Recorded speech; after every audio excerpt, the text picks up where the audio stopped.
पैसा हर कोई कमाता है, लेकिन नाम कमाना और वो भी सालों तक एक गोल्डन पीरियड में रहना, वो एक इंसान की सबसे बड़ी जीत है। आज स्टार्ट करने से पहले एक मेरी कविता की 2 लाइनें हैं। यूं ही नहीं बना हूं मैं फिजियोथेरेपिस्ट, मुझ में है कुछ खास। जैसे हमारे बुजुर्ग हमेशा ये बोला करते थे कि माँ बाप के दिल को दुखा के कुछ भी अगर हम काम करते हैं वो हमारा कभी सक्सेसफुल नहीं होता। उसी तरह से हमारे लिए जो नेचर है, ये नेचर में हमारी मदर नेचर है। और हमने अब तक क्या किया कि हमने अपने फायदे के लिए, अपनी सेल्फिशनेस के कारण इंसानों ने मदर नेचर को बार बार छलनी किया, जिसके कारण मदर नेचर माँ कभी बदला नहीं लेती अपने बच्चों से, लेकिन सबक तो सिखाती है बिगड़े हुए बच्चों को। तो इसलिए टाइम टू टाइम अगर आप देखेंगे हमारे वर्ल्ड में त्रासदियाँ होती हैं। कभी स्पेनिश फ्लू फैला, कभी कोविड आया, कभी फ्लड्स आते हैं, कभी हीट वेव्स आती हैं, जिसके कारण हम इंसानों को सबक सीखना पड़ता है। अब क्योंकि मैं एक फिजियोथेरेपिस्ट हूँ, एक डॉक्टर हूँ, तो बहुत सारी चीज़ें हैं जो मेरे नज़र में हमेशा आती हैं, क्योंकि I deal with the patients lives. मगर इसके साथ साथ मैं एक प्रोफेसर हूँ। मैंने अपने स्टूडेंट्स को हमेशा एक चीज़ बताई, जब भी मेरे स्टूडेंट्स मेरे कॉलेज में आते हैं, मैं उनको ये बोलता हूँ कि एक अच्छा डॉक्टर बनने से पहले ना एक अच्छा इंसान बनो। और सबसे बड़ी प्रॉब्लम कहाँ है आज मान लीजिए हमें कुछ प्रॉब्लम होती है, हम किसी हॉस्पिटल में जाते हैं या डॉक्टर के पास जाते हैं, सबसे पहले दिमाग में ये रहता है कि आज तो कटेगा, और डॉक्टर ये सोचता है यार मुर्गा आ गया। कभी ये नहीं सोचा, आप किसी भी हॉस्पिटल में चले जाएं, किसी भी डॉक्टर के साथ चले जाएं, छोटे से पेन के लिए भी जाते हैं ना, तो वो सबसे पहले काटने की सोचते हैं, अरे आपका तो पेन बहुत ज़्यादा है, आप ऑपरेशन कराइएगा।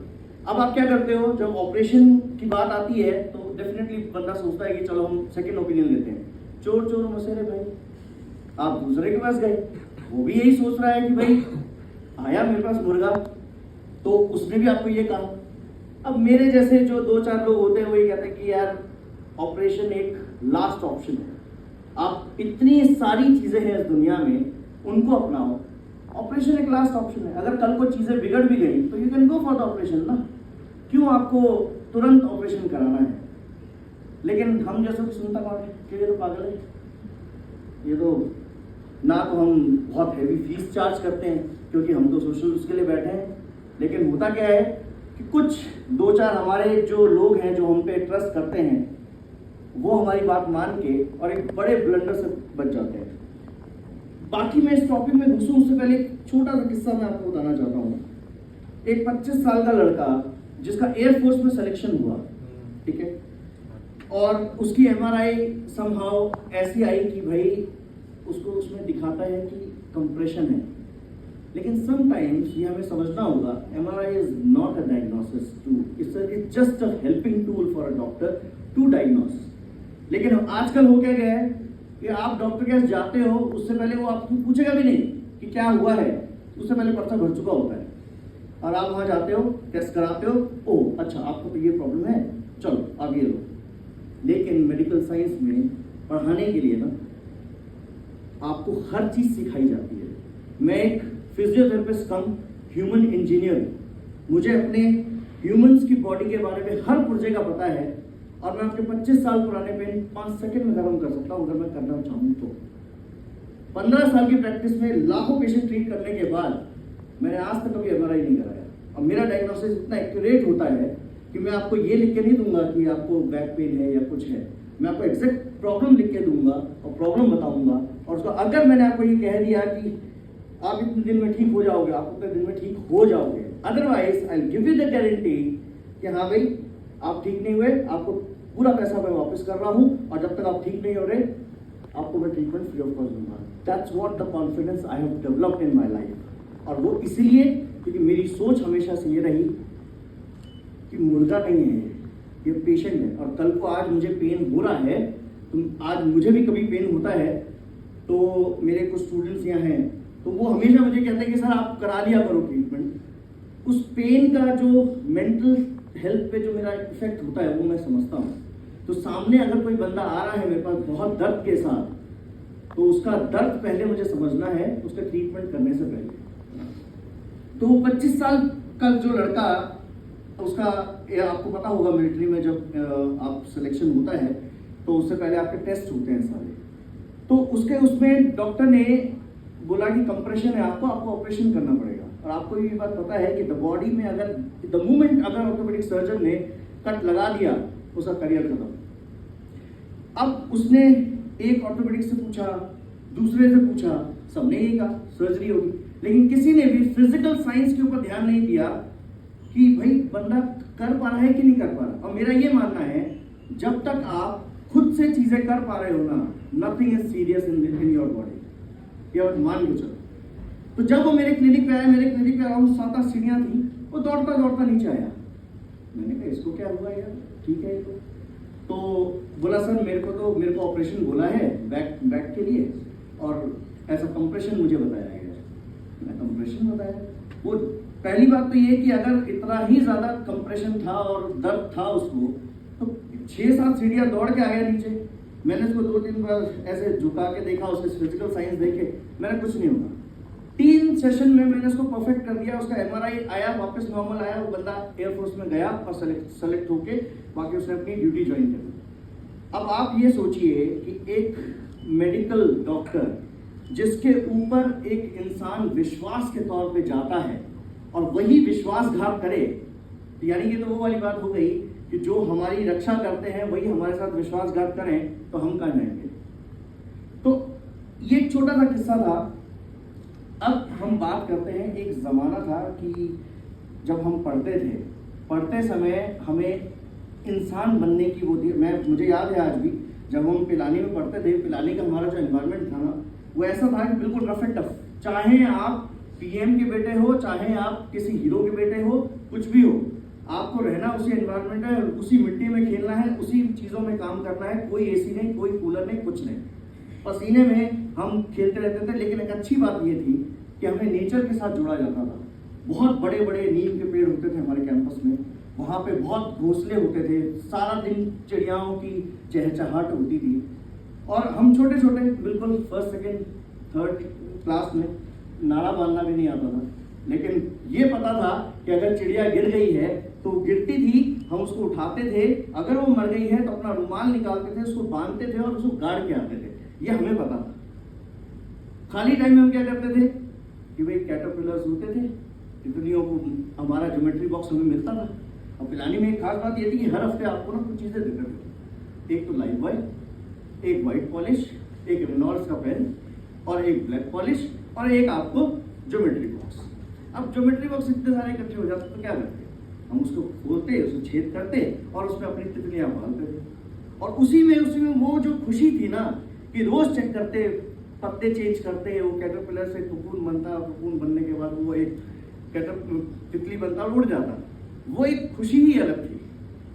तो आज वो खुशी कहाँ है? आज एक सडनली मैं अपने भांजे से बात कर रहा था कि बेटा आपके वहाँ पे नेशनल 15 अगस्त को लेके बात हुई। वहाँ पे मैंने उससे पूछा कि भाई बेटा 15 अगस्त में तुम्हारे असेंबली में नेशनल एंथम नहीं होता? बोले नहीं। And I was so surprised कि स्कूल्स में आपको इतना ज्यादा प्रेशराइज किया जा रहा है शुरू से ही कि पढ़ो पढ़ो पढ़ो, कुछ करो, नहीं अगर तुम कंपटीशन के अंदर नहीं आओगे तो तुम जीत नहीं पाओगे। उसकी एवज में अब हम अपने बेसिक मूलभूत संस्कार, हमारी देश के प्रति हमारी जो जिम्मेदारियां हैं वो सब भूल गए। ये नेशनल एंथम, आप सोचो, हमें यूनिवर्सिटी के अंदर हम घुसते हैं, हमारी पहली क्लास से पहले हम नेशनल एंथम करते हैं। वो इसलिए ताकि आपके अंदर एक देश के प्रति, अपने नेचर के प्रति, अपने लैंड के प्रति एक प्यार हो, और जहां प्यार नहीं वहां कुछ नहीं। तो अब धीरे धीरे करके जिस ऐसी जनरेशन में सबसे पहला सबने सब बात करी कि हम यहाँ ये करेंगे, ये होना चाहिए, ये होना चाहिए, लेकिन किसी ने भी ये नहीं बताया कि सबसे पहले एजुकेशन सिस्टम, इतना बेसिक सिस्टम सुधरना चाहिए जहाँ पे बच्चों को इंसान बनना सिखाना चाहिए। तब जाके आपके अंदर जो ये मेंटल डिसऑर्डर्स हैं, आप पेड़ लगाने के प्रति या पेड़ों को काटने के प्रति हमारे अंदर जो एक, क्योंकि आजकल हम ऐसे हो गए हैं कि आजकल को किसी को कहीं एक्सीडेंट होता है, एक्सीडेंट होने पे कोई इसकी मदद करने के बजाय वीडियो बनाने लगते हैं। किस लिए? क्योंकि हमारी जो मियाद है ना पॉपुलैरिटी की, वो सिर्फ एक दिन की है। आज आप मुझे, ठीक है, आज हम जाएंगे सब अपने फेसबुक पे, अपने सोशल अकाउंट्स पे पोस्ट करेंगे, देखो हमने टेडेक्स पे हमने स्पीक किया, सब लाइक्स करेंगे, सब कुछ होगा, लेकिन 2 दिन बाद किसी को याद भी नहीं होगा कि आपने बोला था। सबसे पहली चीज है कि हम अपने एजुकेशन सिस्टम को इतना दुरुस्त करें कि ताकि बच्चा ये समझ पाए कि भागना नहीं है दुनिया में, करना है, काबिल बनो, सब चीजें होंगी। उससे 2 फायदे होंगे। आज अगर आप देखोगे अपने बच्चों में, सबके अंदर एक चीज है, इमेज कॉन्शियस हो गए छोटे छोटे बच्चे, सब जजमेंटल हो गए हैं। हम आज हमारे देश में अगर हम कहीं जाएं तो कुछ सबसे पहले, अगर कुछ किसी ने कुछ गलती कर भी दी है तो सबसे पहले उस मीडिया, हमारी चौथी स्तंभ सो कॉल्ड टीआरपी के चक्कर में कुछ भी चलाएंगे और इमेज ऐसी हो जाएगी कि यार ये बंदा तो कल्प्रिट है। अब वो बंदे ने क्यों किया, कैसे किया, वो किसी को नहीं पता। उसके बाद जब ये सब चीजें होंगी तो आप क्या एक्सपेक्ट करते हो कि बंदा मेंटली कैसा होगा? बंदे के अंदर एंजाइटी, गुस्सा, सब कुछ बढ़ेगा। और अगर आप देखोगे आज कुछ न्यूज में हर दूसरे दिन न्यूज में आता रहता है कि एक 6th क्लास के बच्चे ने 7th क्लास के बच्चे को चाकू मार दिया, बच्चा मर गया। या कहीं अमेरिका में बंदूक से गोलियां चली, 10 लोग मर गए, 10 बच्चे मर गए। तो हम जा कहाँ रहे हैं? ऐसी एजुकेशन का भी क्या फायदा जहां पे अपने को ये नहीं पता कि आगे हमारे लिए सही गलत क्या है। और फिर भी हमारे माँ बाप क्या है, क्योंकि हम सोसाइटी के अंदर ये दिखा पाएंगे कि आपका बेटा कहाँ पढ़ रहा है, जी हमारा बेटा तो यहाँ पढ़ रहा है। ओह सर, ये मैटर करता नहीं है कि आप किस स्कूल से पढ़ रहे हो, ये मैटर करता है कि बड़े होने के बाद वो बच्चा आपका नाम कैसे कर रहा है। तो छोटे छोटे बच्चों के अंदर एंजाइटी, वायलेंस, गुस्सा, जिद, ये सब डेवलप हो रहा है। और जब बच्चे के अंदर ये चीजें डेवलप होंगी तो उससे होगा क्या? हमारे माँ बाप ने हम लोगों को ये सिखाया कि भाई ठीक है, हैव पेशेंस फॉर समथिंग। अगर आपको कुछ पाना है तो हैव सम पेशेंस, लेकिन वो पेशेंस हमारे बच्चों में नहीं है। जैसे जैसे ये बच्चे, तो आप सोचो कि पूरी सोसाइटी एक टाइम में कैसा हो जाए। हम लोग तो चले जाएंगे, उसके बाद पूरी सोसाइटी कैसी होगी? इम्पेशेंट, सारे गुस्से वाले। भाई सारे गुस्से वाले होंगे तो सब जगह तलवारें निकलेंगी। किसी ने कुछ भी बोला, सारी तलवारें निकल गई, आपस में कट मरेंगे। हमारे लिए तो अच्छा है, पॉपुलेशन कम होगी, लेकिन उसका फायदा क्या है सोसाइटी पे? सब लोग क्लाइमेट चेंज की बात कर रहे हैं, सब ने मेंटल हेल्थ की बात करी, लेकिन किसी ने भी ये बात नहीं करी कि हम अपने घर में क्या बेटर कर सकते हैं। किसी ने भी अपने, एक छोटा सा एग्जांपल है। आज एक घर में तीन लोग रहते हैं, घर में 3 गाड़ियां खड़ी मिलेंगी। कोई ये नहीं सोचता कि भाई मैं बैंगलोर में 10-12 साल रहा एंड मैंने बैंगलोर को वहां पे एक अच्छा ब्यूटीफुल सिटी से कंक्रीट जंगल बनते देखा, और 10 साल के बाद मेरे से वहां रहा नहीं जा रहा था कि भाई क्या है, सब जगह दुनिया भाग रही है, सब जगह लोग पैसों के पीछे भाग रहे हैं, सब जगह लोग वहां पे ब्यूटीफुल लेक्स को हटा के बड़ी बड़ी बिल्डिंगें बना दी। लेकिन उसका नतीजा सर ने जैसे बताया कि एक ने मेंशन किया था, सर आपने मेंशन किया था कि वहां पे बेलंदूर के अंदर पानी भर गया, क्योंकि Bellandur was a major lake hub, और मेरे सामने वहां पे जंगल को काट काट के बिल्डिंगें बन गई। तो ऐसे में जब फ्लड आएंगे तो वहीं पे पानी भरेगा ना, और लोगों को सफर करना पड़ेगा, क्योंकि आपने ही वो चीजें डेवलप करी है। हिमालयस पे जब मैं 50 दिन रहा, वहां पे सबसे अच्छी बात ये थी कि आप दुनिया से बिल्कुल अलग थे। 2010 में मैं वहां था, और 2010 में 18,000 फीट पे मुझे कुछ नहीं पता, ना फोन चलता था ना कुछ चलता था। 50 दिन के बाद जब मैं नीचे आया, मेरा फोन नंबर तक मुझे याद नहीं था। लेकिन उसका फायदा ये हुआ, मुझे ये समझ में आ गया कि दुनिया में आप कम से कम में भी गुजारा कर सकते हो। असली चीज क्या है? तो आजकल देखो, हम जहां भी जाते हैं हम सब कुछ कर रहे हैं, सब चीजों के लिए कर रहे हैं, लेकिन अल्टीमेटली गोल क्या है हमारा? हम अपनी खुद की खुशी ढूंढ रहे हैं, और वो खुशी कहाँ है? खुशी किसी को नहीं मिलती, तो हम क्या करते हैं? मंदिरों की तरफ जाते हैं, अध्यात्म की तरफ जाते हैं, प्रवचन सुनते हैं, कहीं घूमने जाते हैं। टेक्निकली आज की डेट में हम कोई वेकेशंस पे जाते हैं ना, वो वेकेशंस पे अपने लिए नहीं जाते, हम ये दिखाने के लिए जाते हैं कि फेसबुक पे ओहो बंदा स्विट्जरलैंड घूम रहा है, बहुत यार, और उसमें भी खुश रहे होने वाले उसके 1% लोग होंगे, 99% गाली दे रहे होंगे यार इसको देखो, इसके मजे हैं। ठीक है, वो बंदा भली बेचारा लोन लेके जा रहा हो लेकिन मतलब लोन लेके जाने के बाद भी पता है गाली तो सुनेगा ही, भाई इसके मजे हैं, ये घूम रहा है। अरे पर ये तो देखो कि वो बंदा जा क्यों रहा है, हो सकता है उसके पीछे कोई रीजन है, ठीक है, वो चाहे अपनी खुशी ढूंढ रहा हो, ठीक है, यू बी योरसेल्फ। फिर दूसरी जगह हम घूम रहे हैं दिखावे की दुनिया में। आज पहले क्या होता था कि लोग साइकिल पर घूमते थे, ठीक है, आज साइकिल पे आप घूम रहे हो ये दिखाने के लिए, देखो मैं कितना फिट हूँ, फिटनेस की तरफ मैं कितना ज्यादा हूँ। हमने साइकिल बनाया गया था कम्युनिकेशन के लिए, और एक तरफ अब हम क्या हो गए हैं कि भाई देखो एक कल्चर है हमारा, देखो साइकिल, और साइकिल पे भी है डिफरेंशिएशन, ये भैया 2 पहिए की साइकिल है यार। एक जमाने में वेटलेस आया करती थी राउंड वाली, ठीक है, और आजकल उसमें भी गियर वाली साइकिल, ये वाली, मतलब आजकल बच्चा भी मांगे तो पापा साइकिल दे दो, साइकिल कौन सी? गियर वाली चाहिए, क्यों? मेरे दोस्तों के पास है। ऐसे हम जब गाड़ी लेने जाते हैं तो हमारा काम तो मारुति 800 में भी चल जाएगा, लेकिन लेना हमको एसयूवी है, क्यों? हमारे पड़ोसी बोलेंगे भाई साहब क्या गरीब लोग हैं तो मैं ये नहीं समझ पाता हूं कि हम ऐसी कैसी दुनिया में जा रहे हैं जहां पे हम दिखावे के लिए जी रहे हैं रादर देन अपनी इच्छाओं की पूर्ति के लिए, और वही प्रेशर आपका जो दिखाने का है वो आपको बर्बाद कर रहा है। आप जा रहे हो और ज्यादा कमाने के पीछे, और ज्यादा कमाने के पीछे।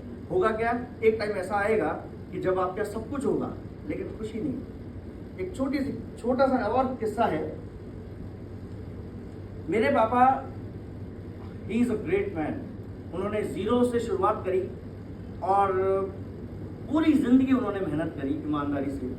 जब उनके पास सब कुछ था, सब कुछ, जब उनका जीने का टाइम, एंजॉय करने का टाइम आया, उन्होंने मेरे हाथों में दम तोड़ा आज से 2 साल पहले। वो टाइम मेरे लिए ऐसा था कि जब मैंने ये सोचा कि यार हम कर क्या रहे हैं, किसके लिए कर रहे हैं। कोरोना टाइम में मेरे यंग फ्रेंड्स जो खुद डॉक्टर्स थे, अपने पीछे 2 छोटे छोटे बच्चे छोड़ के चले गए।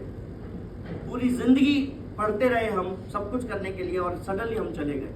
तो कहानी ये है कि हम ये कर क्यों रहे हैं। तो इसीलिए सब चीज़ों की एक तरफ एक बात, द मोमेंट अगर एक सॉल्यूशन आपको चाहिए ना, सॉल्यूशन ये है कि पहले जितना है ना आपके पास उसमें खुश रहना सीखो। और अगर आपको लगे कि मेरे पास कुछ नहीं है, तो सबसे पहले उनको देखो जिनके पास तुमसे भी कम है।